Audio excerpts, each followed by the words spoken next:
Good evening, and thanks for tuning in to another edition of Pitt Panther Talk here on Pittsburgh Sports Now. I'm Mike Vukovcan.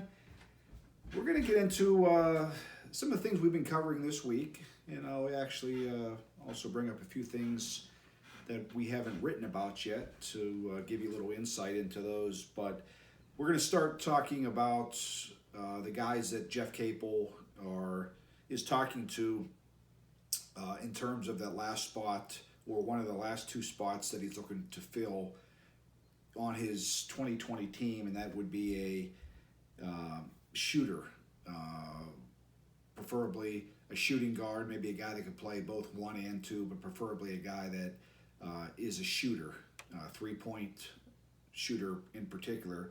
And I got three names. I want to bring up one name right away because I've gotten a bunch of emails on it because of his relationship with Duke, prior relationship with Duke.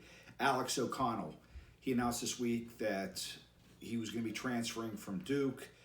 People want to know because he was on the staff. He was there when Alex went to Duke. He's leaving. Is he going to come to Pitt? I was told by a very connected person in the college basketball recruiting world that's likely not going to happen. It's likely not going to happen to any other ACC team, just because of the Duke factor. I don't think Duke is going to release him to go play in any other ACC school. So unless something drastic changes with that, I think you could cross off the name Alex O'Connell. One other name, actually two other names, Nate Johnson. It's a guy we wrote about last night. I told you that Milan Brown contacted him last night. He is a very proficient shooter from the outside, from Gardner-Webb. He has 1 year remaining. He fits what Pitt needs. He's a great defender, but more importantly, he's a guy that can fill it up from the outside.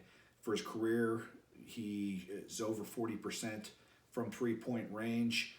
Milan Brown talked to him yesterday, and when I traded messages with Nate last night, he told me that Jeff Capel was supposed to be in contact with him today. They were supposed to have some sort of conversation. He wasn't exactly sure at the time.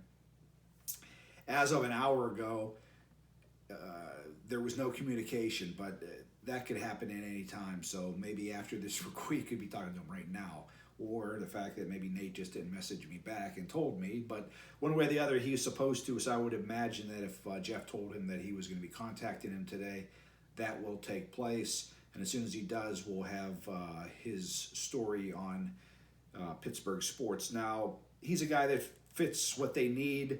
Problem is, when you're that talented of a player and you're only going to be there for 1 year, you're going to have a lot of teams after you, and that's the case with Johnson. He has a big list of teams that after him, so Jeff's going to have to put on his recruiting shoes in order to get him.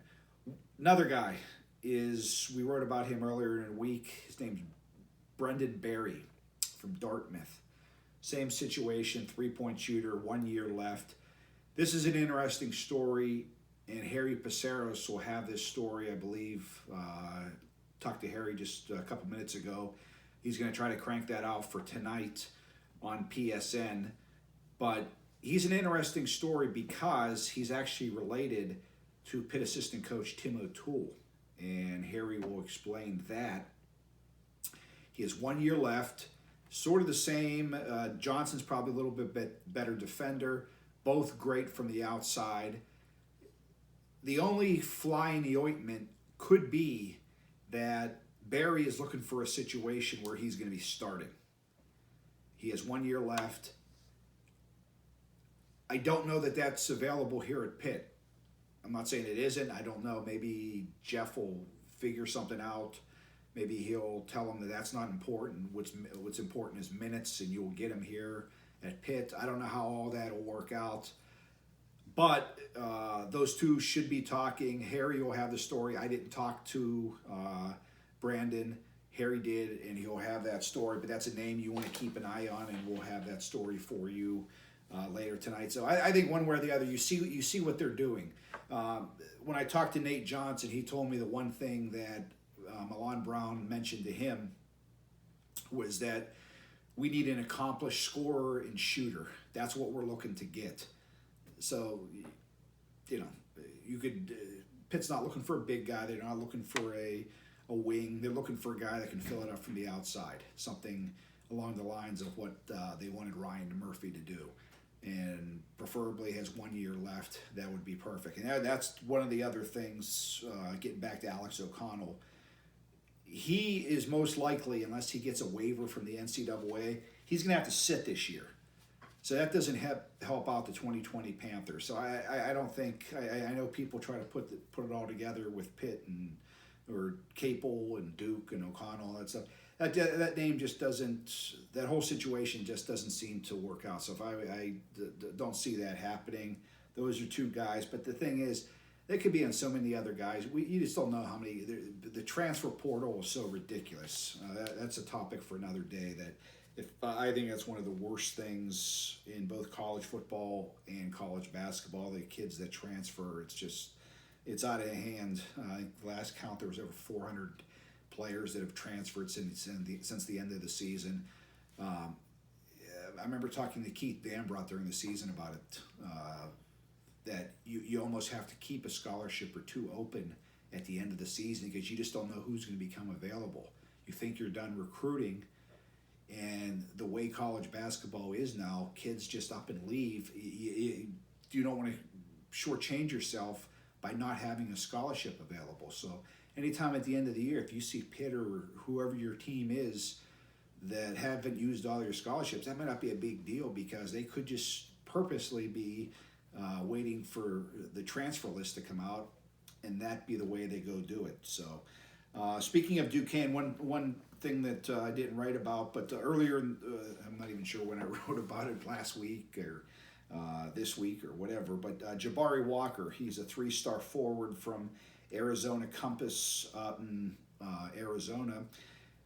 Duquesne offered him, was sort of an interesting offer last week when they did that because they don't really have any room for him, but they were able to land the kid from Arizona already in their recruiting class, Andre Harris. Sort of not really sure what was the offer about, but they offered. However, today Walker came out with his top 3. He picked 3 West Coast teams. Duquesne isn't in it, so you can cross Duquesne off with that. As far as they're going, is with their recruiting, they're 1 over the scholarship limit. 1 kid is going to have to transfer. I think that's going to, not sure when it's going to be announced, and I'm not sure it really matters, but I don't look for anyone else to be leaving Duquesne. So aside from the 1 player that has to leave that hasn't been announced yet, I know who it is, but we'll keep that quiet until he announces himself or something changes. But yeah, I think a lot of people have a good idea who it is. But as far as the team coming back for next year to the 2021 season, it's it. I think Keith Damar is pretty much done recruiting unless something unforeseen happens, and then maybe he picks up a grad transfer or something. But other than that, I think they are done. Want to touch upon one local thing that happened today. West Virginia, and this is another thing that I wish I'm going to maybe talk about. I think we're going to have a lot of time on our hands to talk about a lot of different topics, but local teams playing each other. I'm glad to see West Virginia today announce that they're going to be playing Pitt and Robert Morris for the upcoming basketball season. That should happen. There should. We talk about it all the time. There's really no excuse why, especially college football, you can make cases, and they may not be good ones, but at least there's some validity to it. It's very hard in college basketball to not find a way when you have teams in your proximity, in your locale that you want to play, why you don't play. Pitt, Duquesne, West Virginia, Penn State, those guys should play every year. Case closed. There's no good reason why they don't play. It doesn't hurt you to play a team like that and lose like it does in college football. It's only good. So hopefully that happens. I think Chris King at Robert Morris wouldn't be surprised in the next couple of years. I don't know if it's going to happen this year. Sometimes those you need to negotiate and you need to be on the job a little bit and work some things out, but I wouldn't be surprised at all in the future if he finds a way to have Robert Morris play Duquesne, Pitt in some fashion, whether it be a tournament, whatever. I think Robert Morris is one team that wants to do that. Not sure what Duquesne's going to do. Hopefully they play Pitt this year. I was told today that Duquesne's schedule should come out within the next 2 weeks, and that will be a joke if Pitt and Duquesne do not play next year. So we will see with that. What's some other things I have here on the list here? Oh, Keldrick Wilson. It was interesting. Over the weekend, I believe it was Friday night, Pitt offered him a scholarship. He is a grad transfer offensive tackle from Hampton. So you're wondering, what do they do in this slate offering a offensive tackle from Hampton? Well, it could be that Pat Narduzzi maybe just wants depth on that offensive line. And Gabe Hoy and Grant Kerrigan are supposed to be the battling for the right tackle spot. Gabe Hoy wasn't going to play this spring. He was recovering from an injury. They say it's nothing major, but he wasn't going to play. So again, Grant Kerrigan was getting all the snaps. He was converted over to right tackle from tight end. I don't know. Jerry Drake was the guy that prior to spring or prior to the this off season was looked upon. He came here as a 4-star kid. He left the program for medical reasons, so it was down to Hoy and Kerrigan. Maybe Narduzzi just wants to cover himself. We don't even know, first of all, if this kid's going to come here. I talked to Keldrick. He's going to be has 3 more official visits to take that he's permitted to take. He's already taken 2 of them, and I believe 2 other ones will be to Indiana and West Virginia. Pitt's hoping to get that last one, but all that is obviously on hold with the coronavirus. But if they do, I don't think it's a bad deal to try to get him if they can. I think Pitt they're one under the scholarship. They could fit him in there. And some people I mentioned in our message board about what do they want a guy from Hampton? Come on. I could spend an hour telling you the amount of good players that have come from small programs.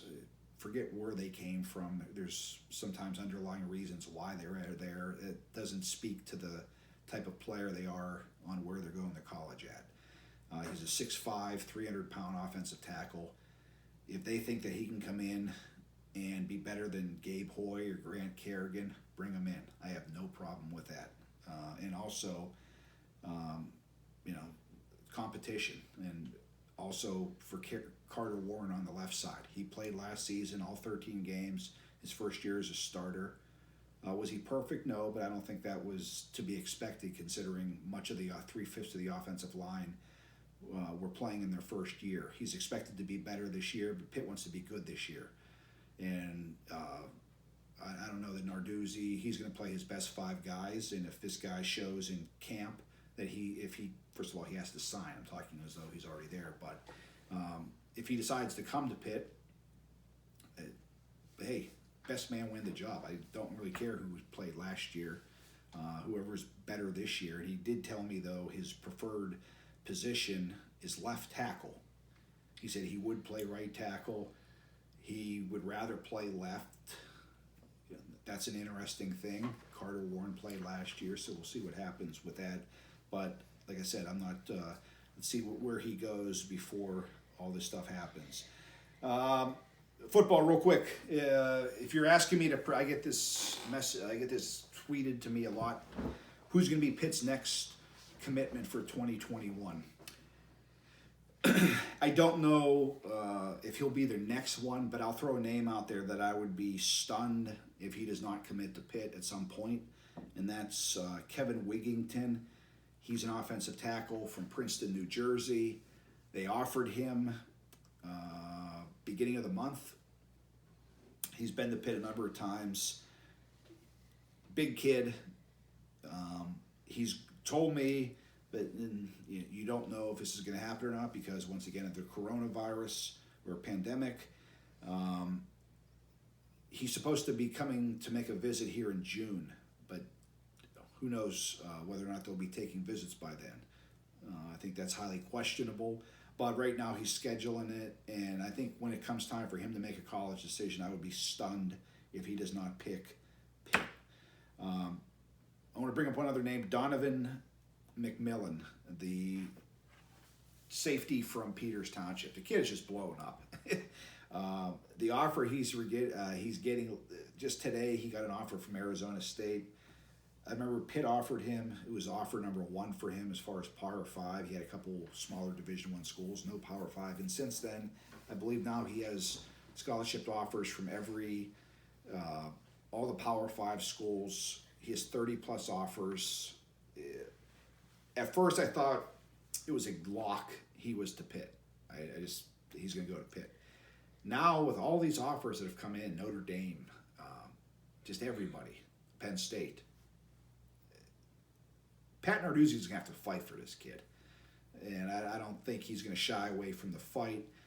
I still, if you ask me to pick who he's going to pick, I would still say Pitt, but I wouldn't be very confident in saying that. I think it's up in the air, but if you made me pick one, just because I think if I look down the road, and I would say that the relationship he has with the Pitt coaches, and number two, the relationship Donovan has with his family. He's a kid beyond his years. If you talk to the kid, you think you're talking to a college senior. Very, very intelligent, and he values his family, especially his brothers. Loves to be around his family, and I that could play into Pitt's favor. I don't think he's going to pick a place. I could be wrong. I would be surprised if he picks a place. If it's not Pitt, that is very far from Pittsburgh. But that's one every day in the recruiting notebook. We list everyone's offers, and it just seems as though every week this kid's getting another Power 5 offer. The one you got to wait out to see if he's going to be getting here is Ohio State. That's about the only, in Alabama. Those are about two of the few major programs in the country that Donovan McMillan hasn't received a scholarship offer from. So, as I mentioned at the beginning, check it out tonight. Hopefully Harry gets a story up on Brendan Berry from Dartmouth. He talked to him tonight. It'll be the first time you've heard from him anywhere. And we'll see what else happens down the road. And I appreciate you tuning in. And until next time, thanks for tuning in here on Pitt Panther Talk.